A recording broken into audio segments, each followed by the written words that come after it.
Welcome. Thank you for joining us tonight. My name is Lynda Yraceburu, if you don't know, and we're here talking about the 13 vortexes to healing, and these are the 13 energetic eternal flames that are in our body and just go outward to receive the energies to help the information and those fires keep burning as they feed and burn each of our systems and our organs of different things that we're doing. Tonight we're going to be talking about our 4thKyong, which is jang. And before we get started in that, I know you're eating robin, so sometime during your eats, before or after the salt ceremony, which is really quite important for us.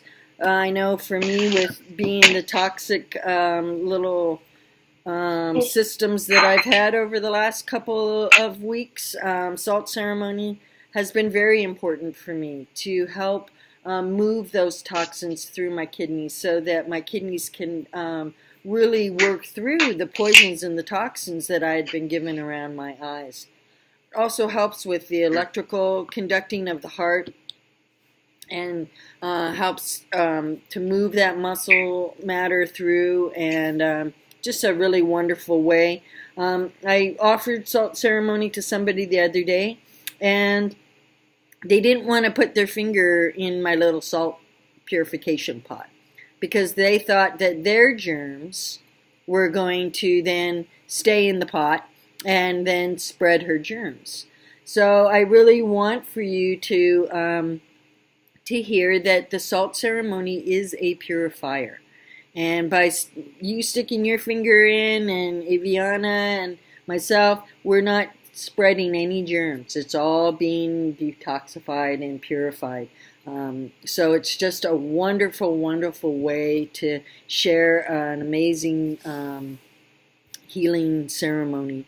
And the body is going to just love it. It's really going to help with the mucus in there. It's going to help with sore throats. It's going to help with achy muscles. Yesterday we had an amazing concert in the grotto, and there was a lot of equipment that needed to be wheelbarrowed up and down that hill. I think I took 30 trips up and down that hill. And if I didn't do salt ceremony and make sure I drank my water, my muscles would have cramped up so bad. They cramped up as it was, but I was able to get my body moving by working with my hands and feet, get that energy moving and get that all the blocks so that I wasn't down today.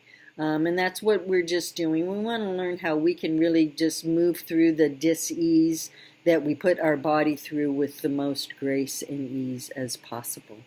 So in reviewing just real quick with BG, BG is our first emotion, and so that's our heart center. And the heart is all about how we accept love, how we feel love, how we give love. It's the biggest love fest that we can possibly have. How to touch it. How does it feel for us, Is it sore and sensitive to physically touch it? Is it giving any kind of burning or physical sensation? Does it feel like it's slow and sluggish? Is it kind of just moving along? We can see a lot of how the heart is working within our hands. We can look at our heart line, which is the line directly underneath our fingers, and look at that line and see, can we see the line? Sometimes we're so low in energy, or we're so depressed, or we just have such a heartache within us that line is not going to even hardly be there. So if you run across any of these lines that we're working on during this time, and you say, ooh, that's not a very good line right now, I'm having trouble seeing it, you want to give it that extra little time and attention just to help yourself with depression, with heartache, with heart pain. Anything to do with the heart and that heart line is one of the most easy and most amazing ways that you can work with the heart. You really can work with heart attacks and strokes, all within the heart line. You can work with asthma, you can work with bronchitis, anything to do with the lungs, lots of stuff within that heart line itself.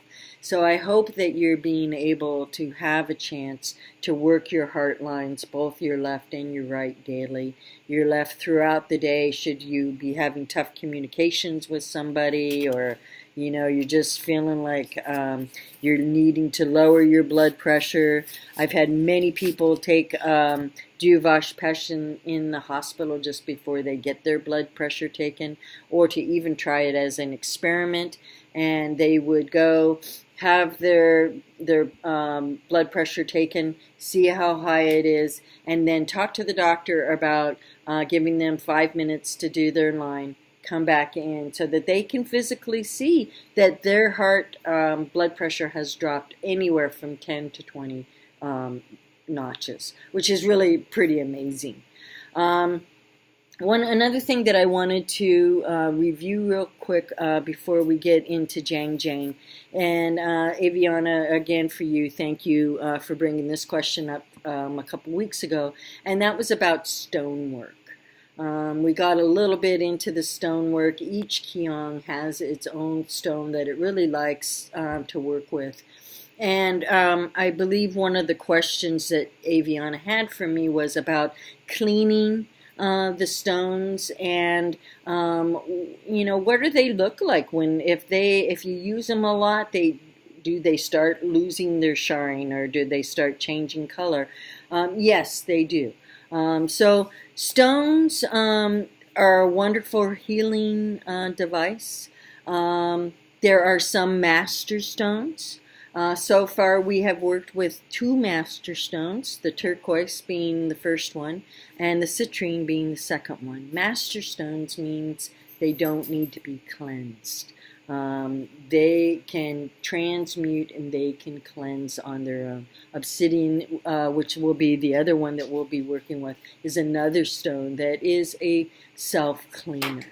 So when we're using stones, when we first use a stone, if you can get a crystal or a stone, if you happen to come across one that has no fractures in it, or no little chips or little rainbows or anything. I had one out here that I have been using, and I don't see it quite in this moment because I wanted to show it, but they're actually a really good kind of clear quartz crystal, just to see how that energy is pulled out. So when you're using your stone and you have energy that the stone is going to receive, you might notice that stone, or the place that you're putting that crystal or stone on your body, is, say for example, it's a clear piece. I have my little citrine here, and I really don't know online if you can tell, but it's fairly clear. I showed you today, Aviana, and this is a amber honeycomb citrine. It's quite a beautiful piece. When I first got this piece, it was totally clear, so I could pretty much see through it. Today, when I'm looking at it, I see a little bit of discoloration at the tip. I see some fracture lines and some looks like misty kind of stuff. That's all dis-ease that the stone pulled out when I was using it, whether it be on myself or a client. With the citrine, it's a beautiful master healer, so I can use it on other people, on everybody who comes my way, without cleaning it in between. Now, we went through the rose quartz. Rose quartz is all about the unconditional love. All it does is about unconditional love. It doesn't transmute or change. So it's going to, when you hold this one in your hand, you're just going to receive that love. And if, for example, you're depressed, or you've got some kind of stuff that this stone can help you with, then you're holding it, and all of a sudden you may see that this stone is starting to fill up. This color is changing. It could go from this nice vibrant pink, although it doesn't look pink here, to a duller color or a more washed out color. So at first when you see that, you would say, that's probably a good time for me to cleanse it, start cleansing it. These kind of stones, you only want to work on one person at a time before you cleanse it, or cleanse it in between each person, okay? Because it's so receiving and so giving, and it's not clearing or cleaning the past energies. So how do you clean it? There's a couple of different ways you can clean it. You can store it with one of the master healer stones, and so then it will receive the energy from that. If the stone isn't a hard stone, if it's a softer stone, then you would put it outside, and you'd like to have it out for at least a cycle, and it can be sun and moon, so that it's getting the full cleansing of the elements. If it's not a softer stone, you can wash it in cold water first, and then you can put it out. Sometimes you might have to bury a stone for a cycle, and you can feel it, and within your own intuition, what do I need to do with you?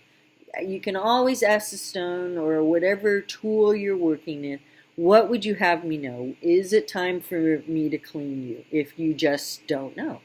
Okay, so if you're using a rose quartz for yourself, then you don't have to clean it after every usage. So right now for our Kyong stones, you can use it until you feel like it needs to be cleaned during this cycle that we're working with it.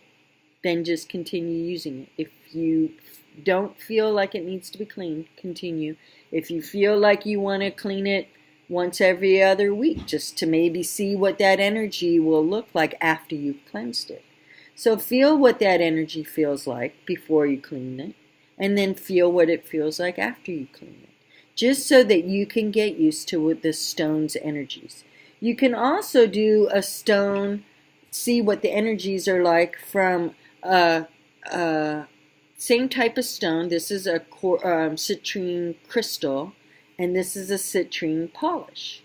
So you can hold the stones and do an experiment and see what energy between these two stones feels stronger, or which one feels a little more muted. Because they're not going to be they're going to be similar energies, but a polished stone's energies has changed because of all the tumbling and everything that it's doing in it, okay? So with the stonework, you can just, again, feel into that energy, feel what it's feeling like. It will change color as it is receiving that dis-ease. It will change in its innards as well. You'll be able to start noticing how the stone is starting to get more fissures in it. It's starting to not be as opaque. It's not, so you can, in those different types of ways, you can check out what those stones and how the cleaning of them. Does that does that help you with your question from a couple of weeks ago? I'm sorry to come back, but I know that I didn't finish answering that question when you originally asked me that. Aviana. Can you smudge it with sage? Yes. To clear a stone? Yes, you can also do that too. You can also do that too. Okay. Okay. Yeah. Awesome. Yeah. Yeah. So so along with our jang, are we when you're getting up in the morning and doing your first little body checks? Love to see that water going. Go, girl. One of the things that as you're sitting there just for a second before you get up, or even within your morning get ready, have you been able to have a bowel movement first thing in the morning? Many people cannot do that. Many people will just have one bowel movement a day, if that. Some people are just once a day before they go to bed. But it's really best if you could do 3 bowel movements a day, or at least one a day. At least one a day, you know that you're at least kind of keeping things moving and at least keeping things on track.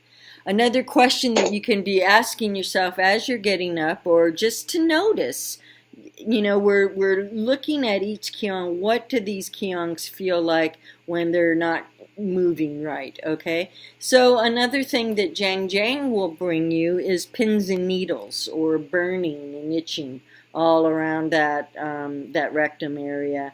So everything below the pubic symphysis is the 4thKyong, is jang. Okay, so you know, the other thing that we're going to be looking at tonight is what what does those bowel movements look like? Are they little, round, hard, you know, rabbit turds kind of things? So are you constipated? You know, and that brings you right away to your first question in your morning is, have you had enough water the day before? Because if you haven't had enough water the day before, it's a 24-hour cycle and it catches up with you the next day, as far as that goes. If you are having any type of overeating problems for reasons unknown, or a hard time being comfortable sitting, or even if you're feeling like you're in a cycle where you're hoarding money, those are all signs of your jang that's being out of balance. Okay. So about jang a little bit is, jang is it's seeing purity, and it's about where our passion lies, where our creativity and our sexuality is born. It's our home of the Kundalini energy. And the purpose of jang is to drive our primal instincts, you know, such as seeking our shelter or foraging for our food. It's our fundamental instincts, our survival instincts. So it's also our feminine connection to, it's the doorway to our Earth Mother. Now we also think of the womb as, you know, our connection. This is the doorway. This is, you know, where we actually shut that doorway down, or we have it blown open. And it's actually our connection. And if we are disconnected, a lot of times we'll feel orphaned or motherless, particularly on the mother's side. Okay, and if that is shut down, we're going to tend to be a little bit more hostile to our feminine side. We're not going to be as nurturing as one would think. This is where we also get in touch with our inner child. This is where the inner child lives. This is where, you know, if we have had any type of abuse, this is where the inner child will act out. This is where we would have to go to heal that, all those memories of healing the inner child. And so how we would do that is, how we know what age our little kid is we add our two numbers together. Okay, so this year I just turned 57. That makes me 12.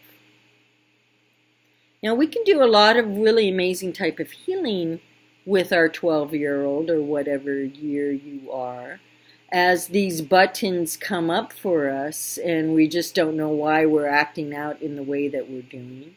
We go to, for me, my 12-year-old, and I give her about 45 seconds to kind of say, okay, show me here. Show me what you would have me know.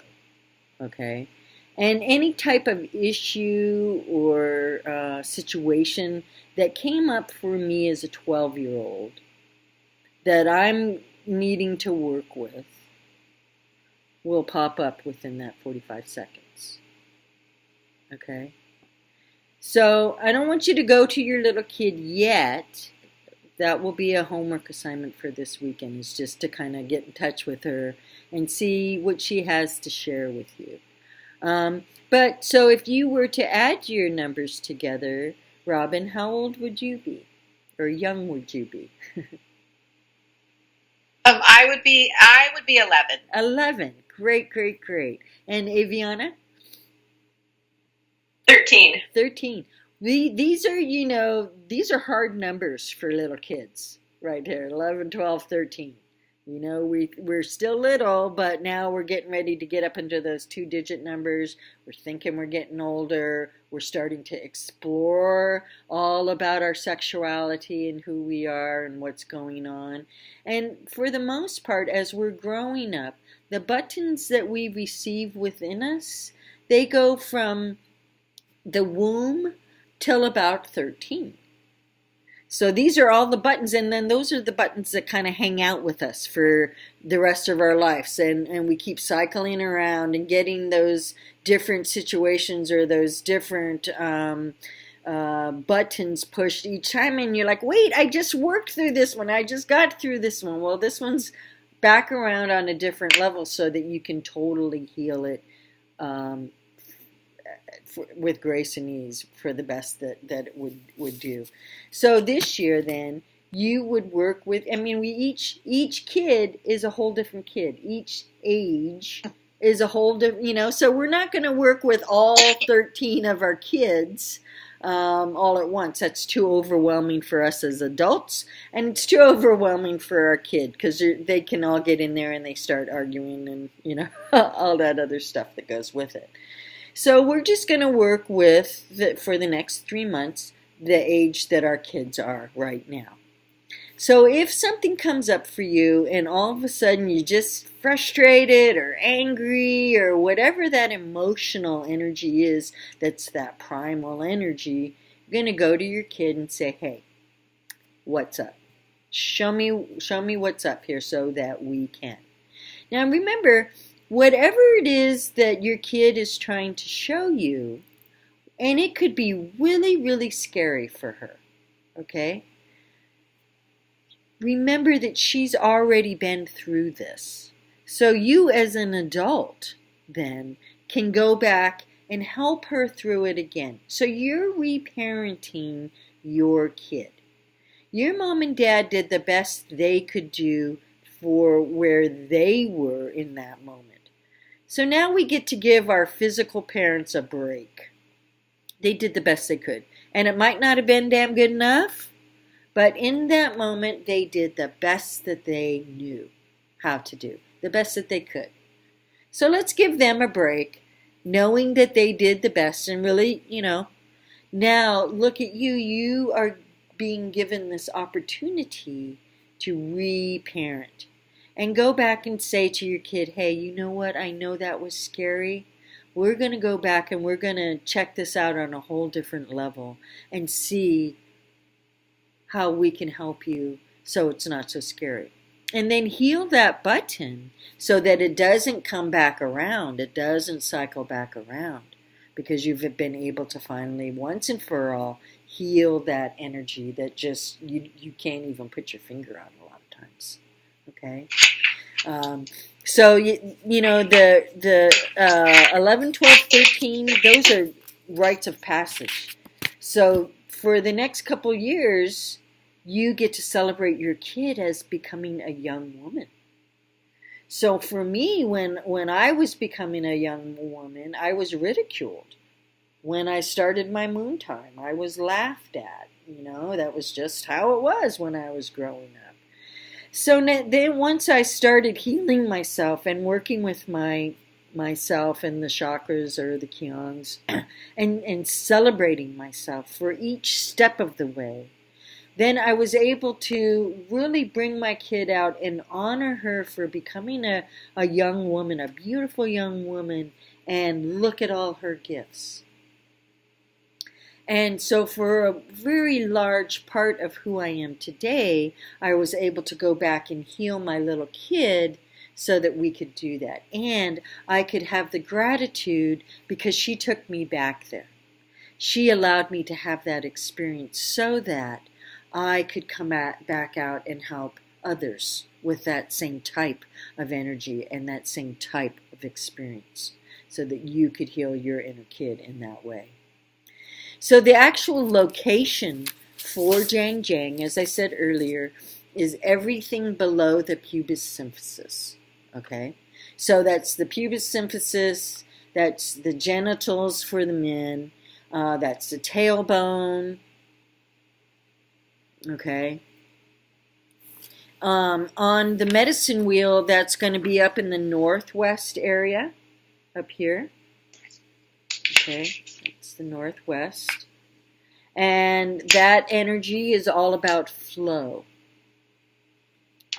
How are we using the flow of energy that we're being given? And oddly enough, that direction is called Doleates. And so that's all about the little ones. That's where we go to find all of our questions about the little ones. So if we have questions and we have that medicine wheel, and even on the medicine wheel with your diagram here, you're going to be sitting in the middle of your medicine wheel, and you face that direction. You ask your question, and then you have the energy of the family lineage that's backing you up. Excuse me. So from the opposite direction in the southeast, that's your support system as you're asking that little kid, show me what scares you, or show me, what we need to look at right now or today. So it's a kind of a interesting direction within that, but it's all about how we're using our flow. So we can to physically touch jang, we can touch around our pubic symphysis, and a lot of times there's two bones that help bring our hips together. And the two bones in front, they kind of line up like that, and they just kind of barely touch, but they are connected.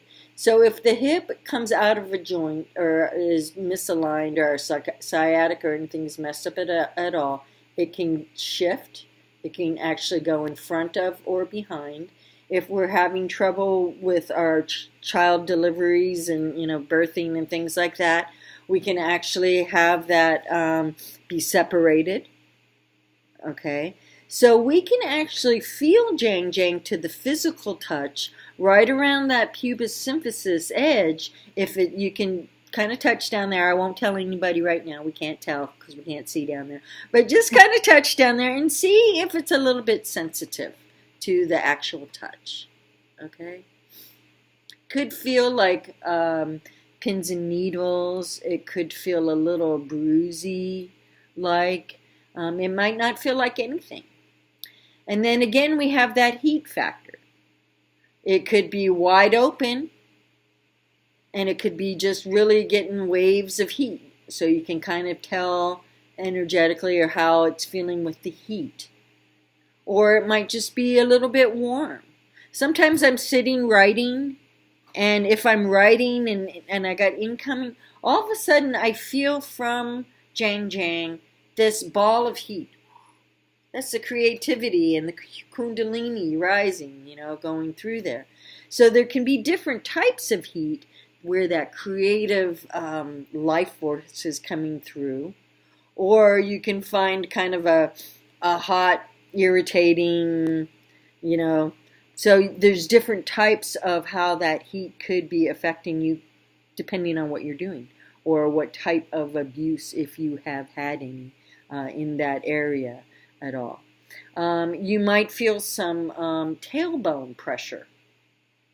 Okay, the tailbone is actually pretty easy, particularly if we're doing a lot of sitting, or if we've fallen on our tailbone a lot. It's just a little tiny bone. It's a very important area for us, but it's just the littlest, tiniest. Maria's is actually broken, and so to work with her tailbone, hers actually hooks in. Okay. Now we can tell if our tailbone, if we haven't had major injury to it, We can tell if it is out of alignment by looking at our poop. If our tailbone is out of alignment, the end of it, not the beginning part of the stool, but the end part will actually have a hook. If it has a hook, you can tell that your tailbone is probably out of alignment. Just kind of, we'll get into looking at poops a little bit later in this class, but that's one way how you can tell if your tailbone is out of alignment. And you'll also, it'll be shut down. Usually if that tailbone is out of alignment, then you're not going to be feeling that heat of any type like you normally would, because it's actually crimping that energetic doorway. Okay, so I don't know if that makes sense, but our tailbone it's so important for us. And if it is out of alignment, that means it's not able to produce the white blood cells that it really needs to. That's where all the white blood cells are manufactured, in the tailbone. And that's the white blood cells is what fights our infections. Okay? So if that tailbone is messed up in any kind of way, it's not able to send out the armies to help fight with the infections. And so they'll be staying around a lot longer. And this is infection throughout your whole body. It doesn't just have to be within that 4thKyong or the jang area. So the actual, what jang is responsible for the anus itself. It's responsible for the rectum. It's responsible for the testicles. And for the penis itself. All that is what's hanging out below the symphysis, pubis symphysis. It's the base of our kundalini energy, and it's the doorway where we do our manifestation for the next generation to come.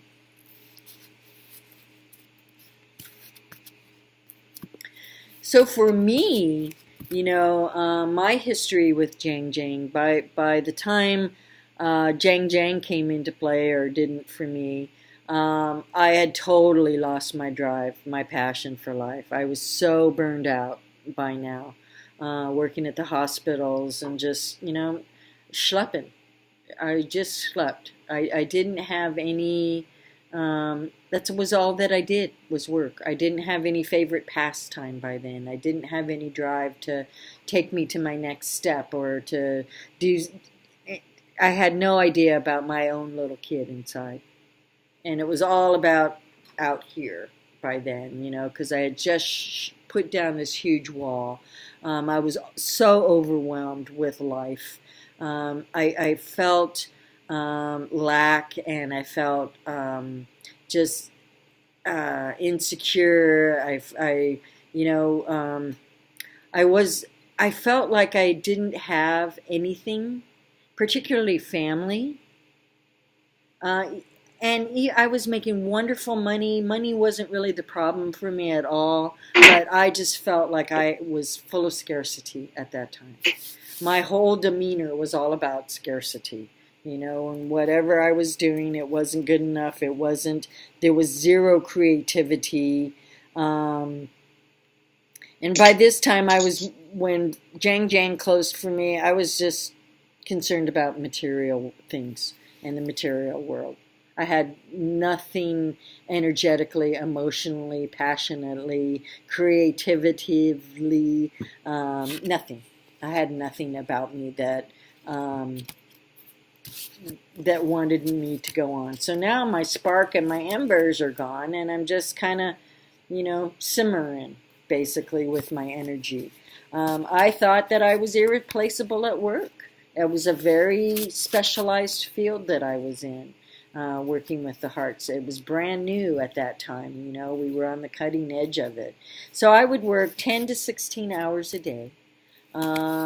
and think that these people were my family. And when I got hurt, I didn't get a call, mainly because they were working, schlepping and doing all their stuff too. They didn't have time to call, but then I really didn't feel like I was a part of. All I could do was just, I got more depressed and more depressed. I started to realize that I didn't have a connection to anybody, let alone myself or anything that went with it. So by this time, it was always everybody else's fault. It was never my fault, because that just really wasn't about what it was about. So I knew that I needed to take some changes here. And so jang, the outside forces that really can dehydrate or start putting jang into a funk is a hot tub, believe it or not. The heat of the hot tub. Now for me, I love hot tubs. I love hot showers. So I have to be aware of that. Particularly hot tubs that have the chlorine in it. So if you can find the salt-cured processed hot tubs, you're doing a great job. The chlorine will dehydrate jang faster than you can blink, practically. That's how bad chlorine is just terrible for your body. The body doesn't know how to deal with it. It doesn't know how to break it down. And so we just have to be aware if we're really into the hot tubs. I can't do chlorinated pools. I can't do chlorinated hot tubs. I can't do chlorine. If I smell it, it just starts burning, and it burns in my sinuses, but it also feels like every Kyong reacts so fast to it that, I know I'm sensitive, so I just have to really stay away from it. I've been into a couple of hotels that they use so much chlorine that you actually walk into the lobby and your eyes are burning.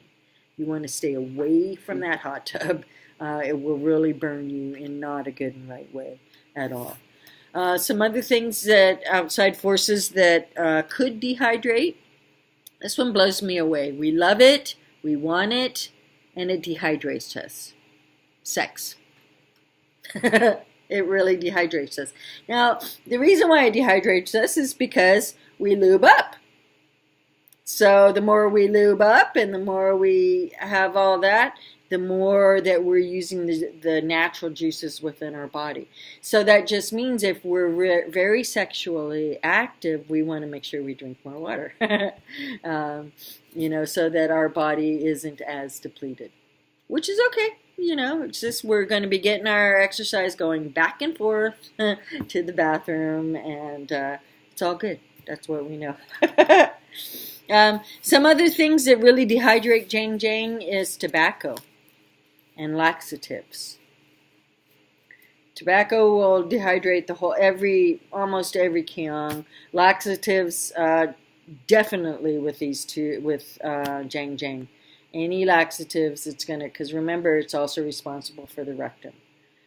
So while we want to have a laxative, or while people want to use one, it's very dehydrating. Because what's that make you do? It makes you go. And a lot of times, first, it's against the grade of the natural flow within the body. And second, as it makes you go, a lot of times it will unclog you, yes, and then it will bring on more stool, which is also a very dehydrating thing. So if we're constipated or if we have diarrhea, we're dehydrated. Either one of those is going to dehydrate us. And so a lot of times by using laxatives, first we have to use the laxative because we're constipated, so we're dehydrated. And then we use the laxative going against the flow, which is dehydrating. And then as the laxative is working, it's pulling out so much that we're getting diarrhea, dehydrating. So that whole process is a dehydration process. Unfortunately. So we're going to talk a little bit later about how we can work with moving that bowel a little bit easier in a couple different ways. Any type of medication for depression is going to dehydrate, more constipation. With a lot of the medications that we're taking, most of them, or a good portion of them, are dehydrating, are going to cause you to be constipated. If we're sitting a lot on that jang, we could become constipated. Constipation is a huge, huge thing for dehydration. Okay. Alcohol is going to also depress, is going to dehydrate. It's going to dehydrate each of the Kyongs. That's a big one because we're evacuating it out. As we're evacuating it out, it also is dehydrating. It just dehydrates the whole system, each one as it's going.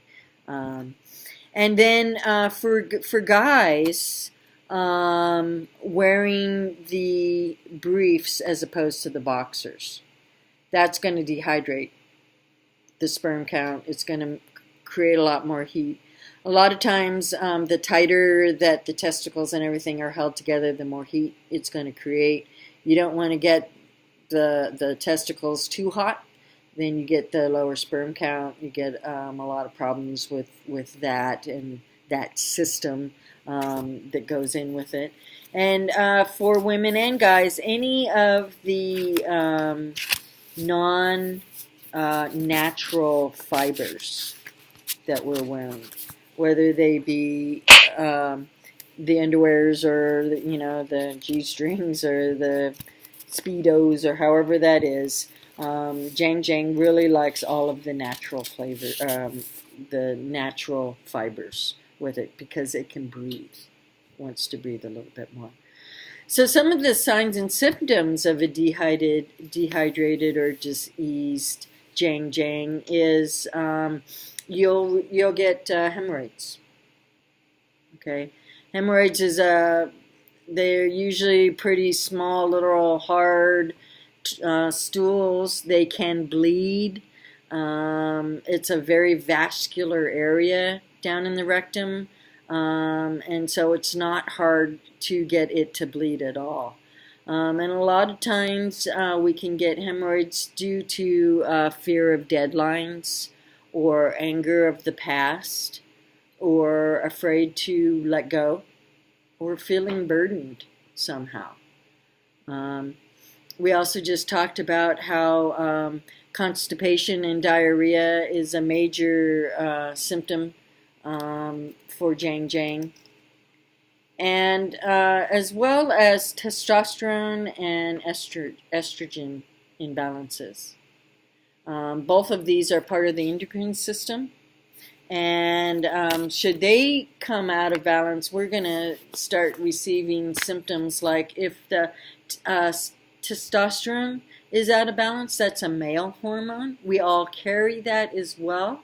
But between the males and the females, they're just a little bit different in their balances. So if we're out of balance in testosterone, that's going to create aggression a lot of times on the to the feminine side. So, you might start seeing yourself for some reason beating yourself up a little bit more than normal, or being more aggressive towards yourself in one way or the other. You could have a heightened sex drive as well, and a lot of times if the testosterone is off, that's where the abuse part of things will come through. So if for example, if a man is over in his testosterone, he's not balanced, he's going to have a heightened sex drive. He's going to want to be able to get it wherever he can or however he can. And it's not always in the most gentle manner. And it doesn't a lot of times matter who it is because it's so out of balance he cannot control. He can't control that urge. He can't control the thoughts. He just needs to take care of it. So a lot of times, particularly with a lot of the rapes and that kind of abuses, or the younger kids, as the little kids are dealing with that, a lot of times fathers or people in the family, a lot of people in the family will do that abuse. That's what you'll see, and that's how you can kind of tell somebody that's out of balance with testosterone. If the estrogen is out of balance, then you'll find somebody who's not very nurturing. And a lot of times they're going to be more withdrawn. They're not going to have the desire for sex or the desire to really have a good relationship with people. They're going to be a little bit more withdrawn. They're not going to be interested in any kind of, you can just tell that they're closed off. They're not going to want to hug. They're not going to want to do anything really that's a nurturing kind of a situation. They're not going to really want to do that. Or it would be really difficult for them to do something like that. Also with the out-of-balanced estrogen, you'll find a lot of the low vitality and life force. You'll find almost no kundalini energy anywhere. Moms might have birthing problems. It might be just a really difficult birth. You might have to go into a C-section. And even then, there's a lot of problems with what they got going on with different things. There might be abandonment issues. Remember we talked a little bit earlier how if jang is closed, you're not going to necessarily feel that mothering connection. So you might feel the abandonment from your mother or from female type of people that might be in your life.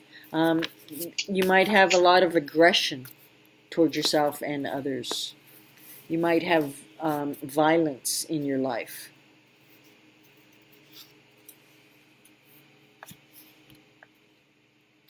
And then for the guys, a big symptom for them when jang is not balanced is they have a very low sperm count. So, hot, heat. Hot's going to slow stuff down. It's going to make the energy go a little bit.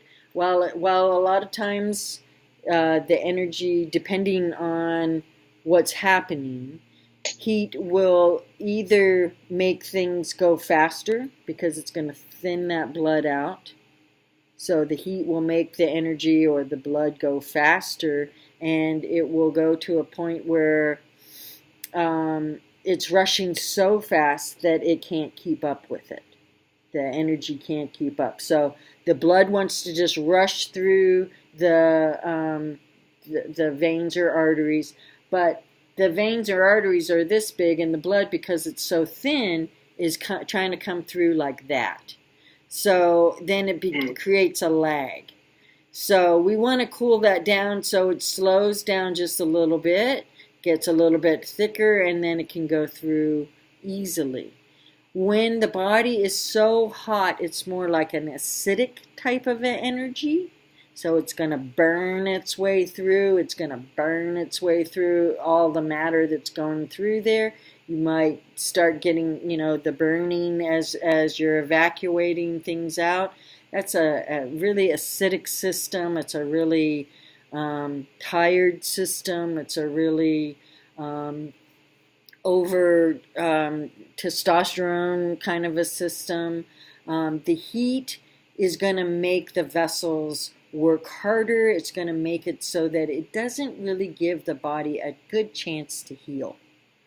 So a lot of times we talk about ice and stuff. What that does is that slows that blood down, and it gives that tissue a chance to heal a little bit, because it's not rushing through at 90 miles an hour and just kind of trying to get through a smaller diameter through that bigger tube. You can also have some problems with your rectum, and excuse me, sorry. I'm having problems with my cushion here. Having problems with the rectum is the release spot. That's how easy are you able to release? How easy are you really able to use that as a dumping ground? Subconsciously we hold on to a lot of when we have rectum problems, we're holding on to the past. We're not able to let go. We're not able to work ourselves through what once was. So if we, a lot of times with that, the burning is really bad, the pressure can be really bad. The energy can just leave you doubled over with razor blades. All of that is hot energy. You just want to slow that system down. Slow it down. So how are we going to bring... How are we so far? Are you guys up, gal pals, up with me? Do you have any questions so far on Jang? Aviana?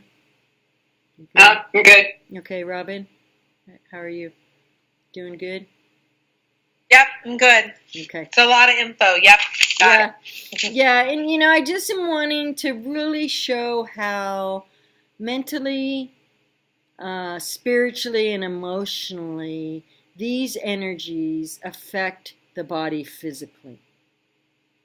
And it really is pretty wild how, just these energies can affect the body in a physical manner and really cause quite a bit of dysfunction for us, But really, we can bring those back into balance fairly quickly, fairly easily, without too much hub and bub. So I'm just, I'm trying to keep it simple, and I know that there is a lot of information with each one, and I'm just kind of touching the surface-ish kind of thing. Yeah. So, so how can we bring Jang back into balance mentally? We can be, of course, again, conscious of our spoken word. Okay, and so some of the words, if we use any of these words in our vocabulary, or you hear somebody speaking them, it could be a weakened Jang. So some of these words are, the root of this is the feeling of lust, the root energy. So this can be abandon, anticipation,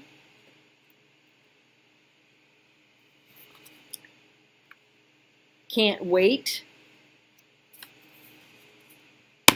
compulsive, craving, depraved, demanding, driven, envy, exploitive, fixated, frenzy, frustrated,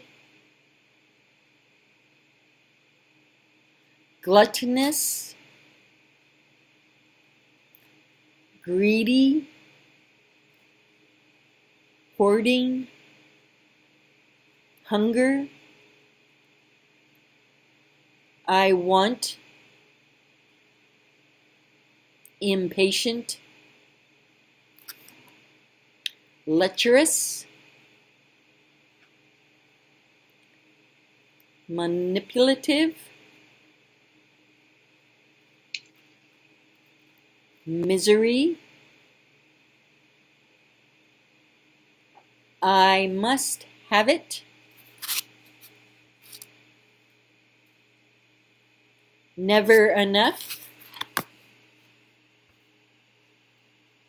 never satisfied, obsessed, overindulgent, predator, pushy, reckless, ruthless, shaming, selfish, and voracious.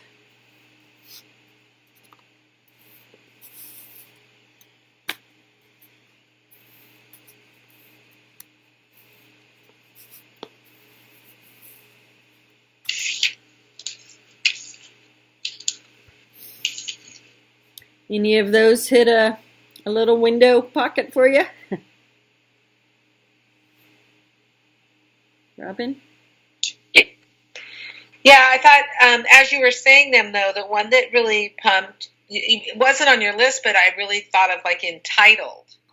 Yeah. Like, I felt like that would be like one that would be really, but I mean, definitely, I've had those, oh, there's never enough, and it is interesting how all of that to me, like all those words kind of like cause our uncomfort in my gut, right? Yeah. Which is kind of that whole same area, right? It's just that just like, this is like blockage. Like all those words are like blockage, so I guess it's like constipation. Right. Right. Totally. How about you, Aviana? Yeah, there are a couple, a few of them in there that, I can see using in a course of conversation during the day or thinking. Yeah. Thinking kind of floating words through. Yeah. So, I'm so grateful that we're in this fifth world now, and we've already gotten into a lot of the word changes already, So I know today they're a whole different list for me than they once were.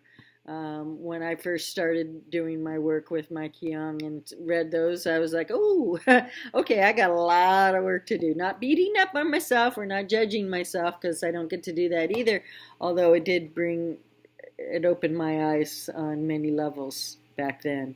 So, today it's so good that we're so moving beyond that. I'm very grateful to see a lot of that.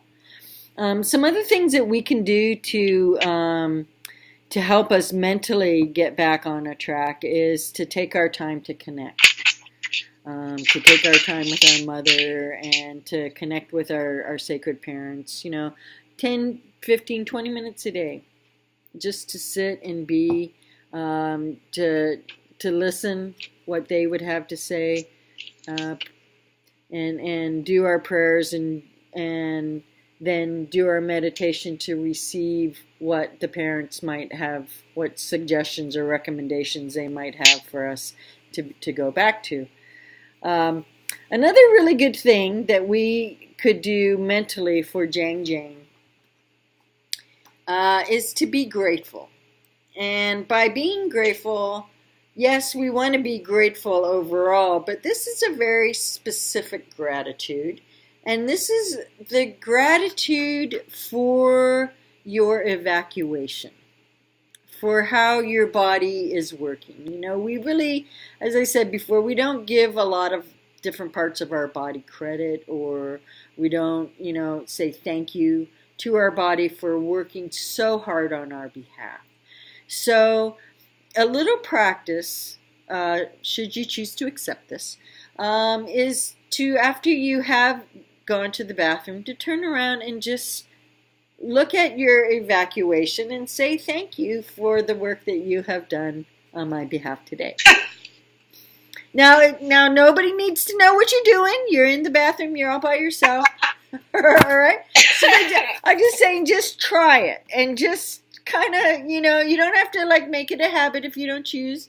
But I know for me, when I started acknowledging myself on a different level, I became a lot more grateful for the amount of work that my body really was doing on my behalf. We don't thank ourselves enough. We just sort of assume a lot of times that our body will be there, and will always be there. But we don't get in touch with it in a way, and the next thing we know, we're having a lot of kinds of problems that make us that we're not running smooth. And it's just really important that we know how much our body is working on our behalf, and we just take it for granted. So for this just next week, just while we're just doing jang, see if you can remember to turn around and say thank you for what you're doing on my behalf. Okay? And it will lead into the next part of our homework assignment. Okay? So, as we're being grateful for what our body is doing on our behalf, then we want to kind of just take a quick look-see at our movement here, at what our body has released. Okay? First of all, with our urine, we want to kind of be urinating 6 times a day, if we can, if we're drinking the water that we're supposed to be drinking. Now, our water for the most part, our urine for the most part, if we're peeing out nutrients or peeing out debris or toxins, it's going to have a color to it. Okay? Now, when we get up in the morning, because we haven't usually urinated, it's going to be a little bit darker golden usually. We haven't got a lot of water in there, so we haven't thinned out the urine and stuff. If we're early in the morning, we're already peeing a clear pee, then we can tell that our body is not evacuating the toxins that it needs. If it's just if we're just peeing clear, you probably will notice you're drinking and you're peeing. No time for the water to really pull the toxins as it's coming out. It's just flushing, going right through you. That's where the salt ceremony comes in. It's going to help us drink more water. It's also going to help us replenish. So we can't just drink water. We also do need to replenish the good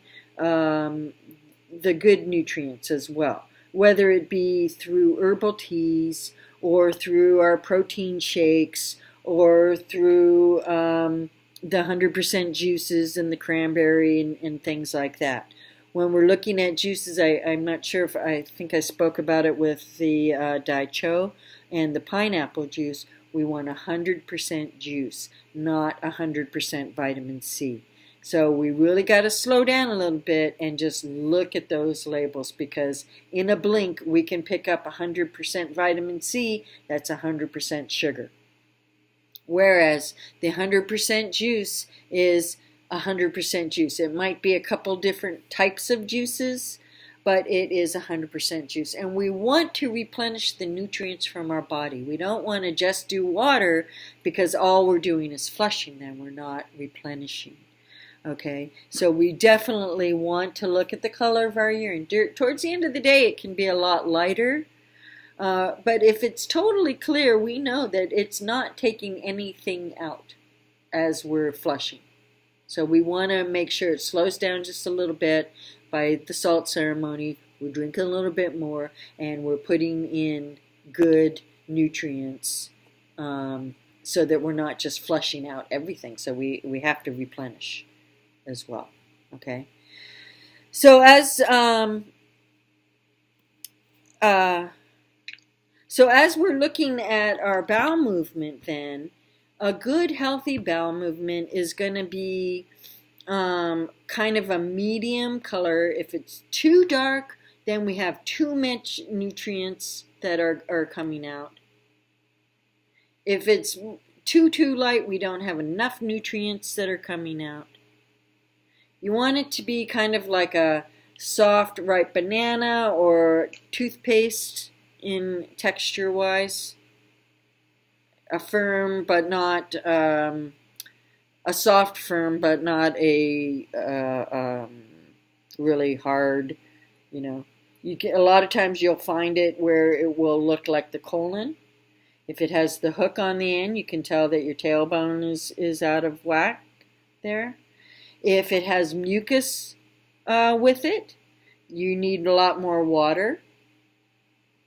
And if you have an odor to it, then you know that your bowel is allergic. You're ingesting something that you're allergic to. If it has a really big smell, then you might want to consider a little bit of a detox for that.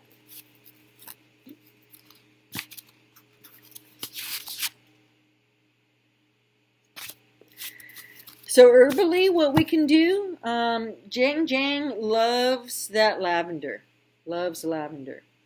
For me, I love lavender, and I use lavender oil on a lot of different things. I use lavender oil on my plates. I don't use any of the glues or any of that. We talked, bless you, we talked before with the first Jang with Dai Cho, that the using glue for dentures, it totally clogs the port of entry. So we want to get those nutrients in there. If I've got glue in there, it's going to clog all those pores. My first real shot where I can get the good nutrients. So for me, what I do is I put the lavender oil on my bottom plate. It acts as an anesthetic. It acts as a astringent, and it acts as a calmer. It also rejuvenates the DNA. So if I'm having any blisters or anything should happen that, I'm with my plates, then I can get all that infection because it's an antibiotic is also. Very nice to use for cuts or scratches or anything like that. A lot of people think it's a little bit too strong.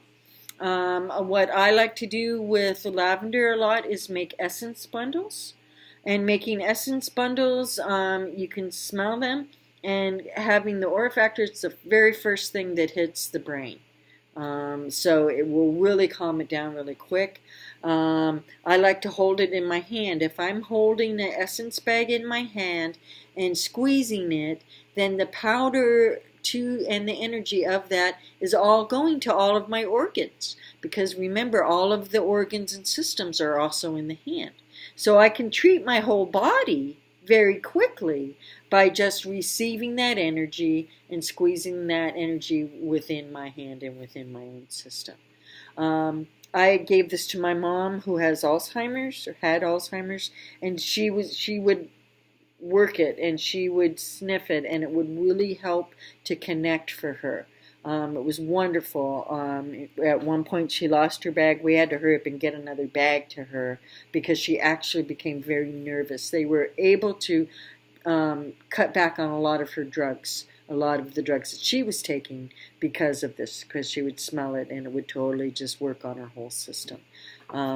So essence bags are wonderful. You can have them anywhere. You can have them in your pocket. You can have them in the car or in your desk. And if you're feeling that nervous energy coming on, just smell that. It will just kind of help calm things down pretty close to being immediately.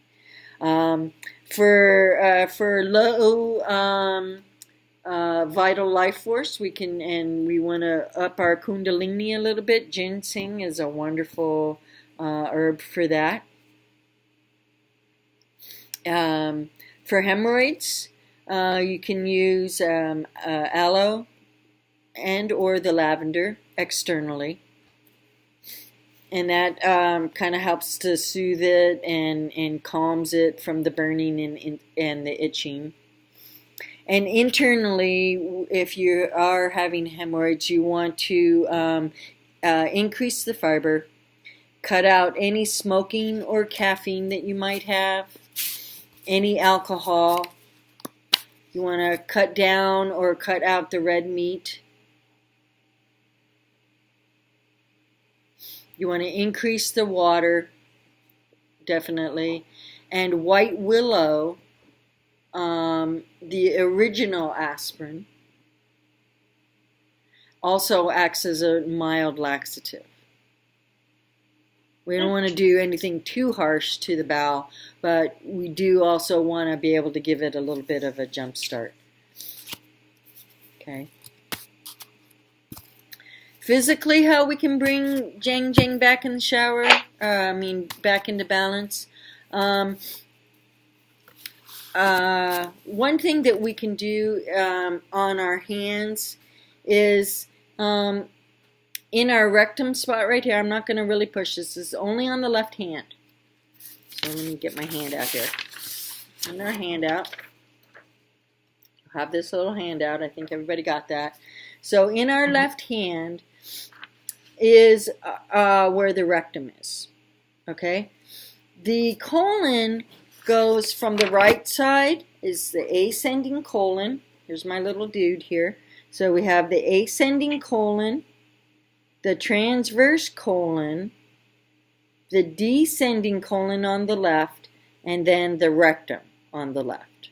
Okay? So remember, we're working with a zone type of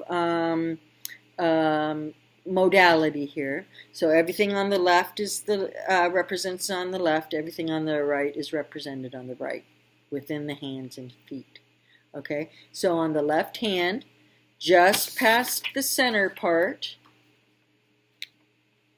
in the lower mid quadrant, you may feel a little pea-like bit in your hand, particularly if you have not been able to move your bowel today. You might feel it like a pea, so that would be kind of like a little harder, no bigger than a pea though. You might feel a little pressure just putting it there. It's just going to be right on the other side of that hand. Okay? So if you can feel that in your hand, when you go to sit down and move your bowel, you just press that. Okay? And you want to put a little bit more pressure than I'm doing now, but you don't want to put so much pressure that it's going to bruise. Okay? Or that you're going to break the skin at all. And you might be able to feel it move around or roll around a little bit. Just kind of keep pressure on it.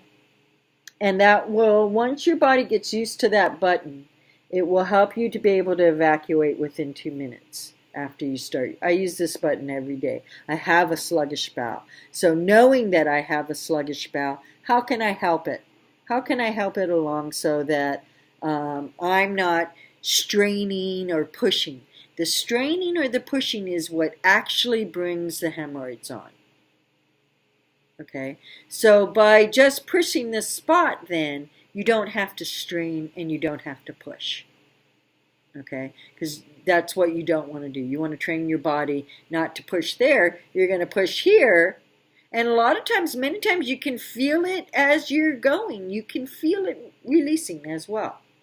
So you can kind of experiment a little bit and just kind of get to know your rectum a little bit, you know. And again, this is behind closed doors, so nobody needs to know what you're doing, playing with yourself and stuff like that. You're just helping your body with working on the easiest behalf for you. So you're just assisting things along so that you don't have to start filling your body up with a bunch of junk that isn't really going to work for you. Again, you can you want to work your lifeline. So that's the line in between the thumb and the index. Goes all the way around. If you're having problems in your bowel, you might find discomfort in your low back, in this area and around this area in here. All that is low back stuff. Okay. So that's just going to help keep things moving, Another thing that I like to do for myself and for people that have that aren't regular, to me, not regular is not at least going once a day. But in the type of work we do see a lot of people that have, if we're doing like a camping out thing, we just had one women's group here. We were a 3-day event. Somebody traveled here, they were late, there's a lot of stress for the travel, and then the excitement of the camp, and now 4 days later they haven't been able to release their bowel. So what I like to do for that is called back flushing.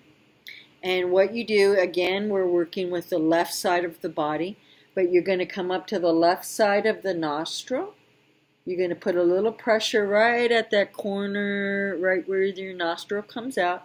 You're going to follow that energy or that line down the side, diagonally of your face, straight down your neck, out towards your shoulder, and then to your index finger, and you're just sweeping that energy down all the way to the inside of the index finger next to the thumb, and you're just going to, at the nail part, just press, not with the tips of your fingers, but with the pads.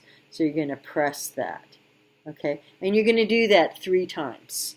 And you go from the nose all the way down. You're actually putting some pressure on that, down 3 times. Once you've done that 3 times, then you want to bring that line back up. So we're going to start at that nail, do a little press, and then from that finger up your arm, up your neck, across to your nose. Okay? Does that track make sense for you, gal pals? Okay. Yep.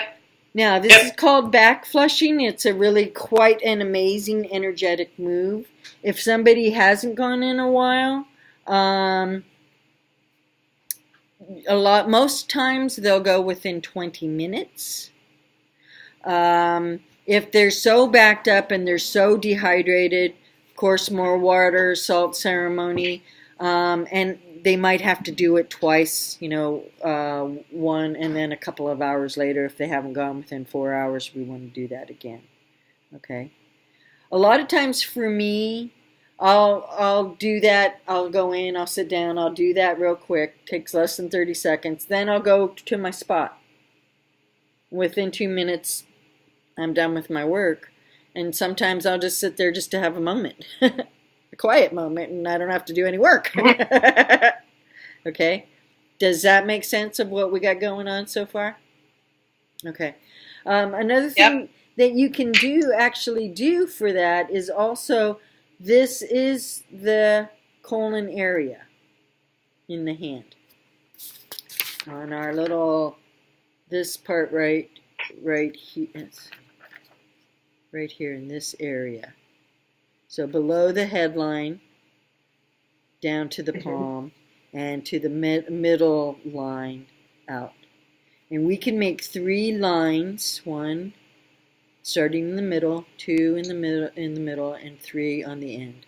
So from the middle of the hand, and then the middle of that section, and then the outer edge.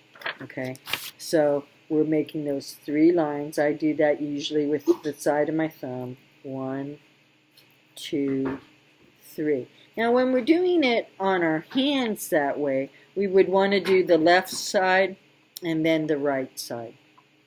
Okay, and what that's going to do is that, and a lot of times you can actually feel the crunchies and the bumpies and everything else that's going with that. And so that's also going to help move that bowel. Okay, so we're just trying to help that bowel, move it in the easiest way that we could even figure out. Okay, and then if we want to go back to that lifeline so that we can move that energy throughout the body. Because a lot of times when we get backed up, then everything, all of our energy, if you notice, because if you notice the bowel, when the bowel gets backed up, what happens is it starts swelling and pushing, and it pushes all the other organs out of the way. So they have to go somewhere, so then we're going to get pain and discomfort as that bowel just expands. And then we get pain and discomfort throughout the whole body. We can get migraines because of bowel, because we're backed up in the bowel. Okay. So another, I don't even know if I can do this next one, but if you were to have hemorrhoids, let me see if I can see how I can do this real quick. You can do a stretch. And the way you would do that, it might be easier for me to probably explain it than to actually do it, because I don't know how to do it on here, my little window screen. What you want to do is to bend over and touch your toes, bend your knees, and then just lift your hips. So you're kind of doing this, okay? And what that's going to do is that's going to pull the rectum's going to help pull those hemorrhoids back up, and it will strengthen this whole back of this area down in through your hips and down into the rectum. And it will just help pull those hemorrhoids up. And so just by bending over and then lifting kind of like this with your hips is going to just kind of help pull and strengthen that whole back area for you. Okay? Does that make sense? Because it's really kind of hard to show that one particular exercise on screen. I kind of had visions of that one earlier today. I'm like, oh, how do I do that? And then one thing that Jang just totally pure all the whole way loves is to dance. It likes that primal dancing energy. It loves for that kundalini just to ignite, you know. So any type of, and this you can also do behind closed doors, you know, if you don't want somebody to really see you getting down with yourself. Just get some good drumming music or something that's just really going to make you want to, you know, rock at your core level and just move it. She just so loves to be moved, it's not even funny how well that will make her feel, because then the creativity is going. Jang is like, yeah, dancing her stuff. Then the little kid is out there playing. We're giving her permission to just be, you know, who she is, instead of all conform to a little perfect little miss kind of thing. And then the last thing that we can do physically, or two quick last things, is the first thing is work with our little kid and start working a dialogue with her. Just so that maybe if you're not in contact with her, how I'd like to have you do this is to get a little journal, and with your dominant hand, you're the parent. So me, I'm left-handed. I'm going to write my little kid a question. How are you today? Or what would you have me know today? And then I'm going to put the pencil in the right hand, the non-dominant hand, and let her answer. And we're not allowed to have judgment on her writing, not even a little, as an adult. She's allowed to draw over the lines or whatever, okay? And just start dialoguing with her. Ask her, you know, ask her how she is. And if you're not used to dialoguing, see if you can get in contact with her.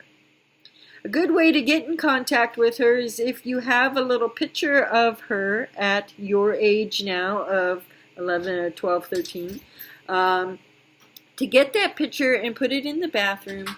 And then every time you go to the bathroom, you look at her left eye to left eye, and you say, I love you, little Lynda, or I love you, little Robin, or hey, Viana, and you just connect with her. Just start that little bond with her, because, you know, she's your best friend. You're her best friend, okay? And one other thing that you can do with her, Aviana and I have talked about this just a little bit, and that is to get a little bear or something, or go to Build-A-Bear and let her pick out a bear, let her build it, let her dress it, let her do whatever she wants, and that's you and her for now, you know, and just start getting a little connection, a different type of connection with your little kid, and see how that works with you and all that. So for our stone tonight, we're at Moonstone. And Jang is, this is the stone of new beginnings down there. And it's the most, its most powerful attribute is all about the calming emotions. It also is the best one for, or a very good one for, balancing the female-male energies. And it helps aid the men in who want to get in touch with their feminine side.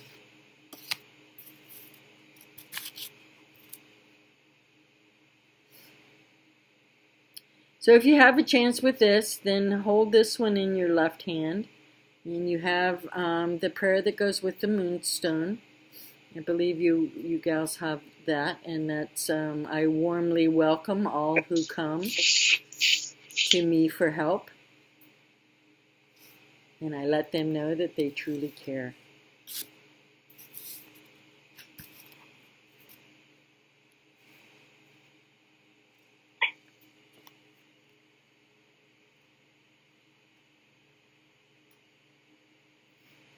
So for homework then, get to know your kid and journal.